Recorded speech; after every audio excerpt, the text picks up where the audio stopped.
प्राचीन समय की बात है। एक बार गौतम बुद्ध अपने भिक्षुओं के साथ सालवन में भ्रमण कर रहे थे और घूमते घूमते वे विश्राम करने के लिए एक बड़ वृक्ष के नीचे बैठ गए। वे सभी साथ में बैठे थे और अचानक धर्म पर चर्चा शुरू हुई। इस दौरान एक भिक्षु ने उनसे प्रश्न पूछा, परमेश्वर, मैंने देखा है कि कई कमजोर और विभिन्न संसाधनों से परे व्यक्ति भी विषम परिस्थितियों को हरा देते हैं और बड़े बड़े कार्यों को करने में सफल होते हैं। वहीं संपन्न और अच्छी स्थिति वाले लोग उस कार्य को करने में सफल नहीं होते हैं। इसके पीछे का कारण क्या है? क्या हमारे पूर्व जन्मों के कर्म इसमें आड़े आ जाते हैं? नहीं, ऐसा नहीं। गौतम बुद्ध ने उस भिक्षु की बात का उत्तर दिया और एक प्रेरक कहानी सुनाने लगे। विराट नगर में सुगुति नामक एक राजा शासन किया करते थे।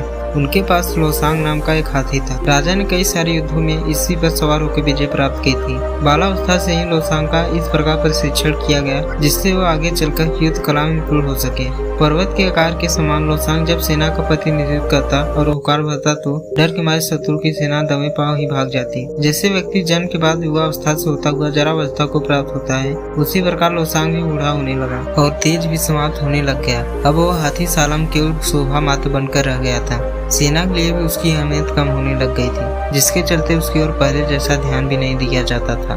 लोसांग को दिए जाने वाले भोजन की मात्रा भी कम कर दी गई थी।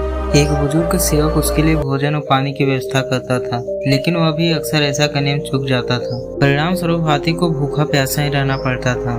बहुत दिनों तक ऐसा ही प्यासा रहने के कारण एक दिन वह पानी की तलाश में हाथीशाला से निकलकर एक तालाब के पास जा पहुंचा। यह तालाब काफी पुराना था और लोसांग को पहले भी यहाँ लाया गया था। तालाब के पास पहुंचकर उसने भरपेट पानी पिया और फिर उस जल में स्नान को चला गया। उस तालाब में कीचड़ होने के कारण वह हाथी उसमें फंस गया।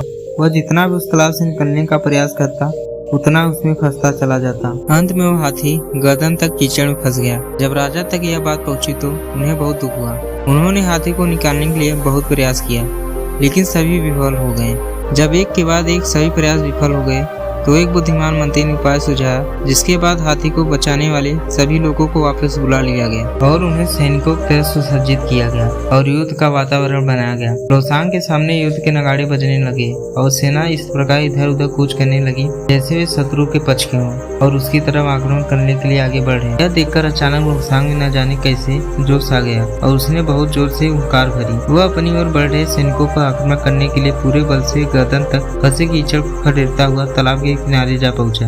उसके बाद उसे सैनिकों पर आक्रमण करने से पहले बहुत मुश्किल से नियंत्रित किया गया।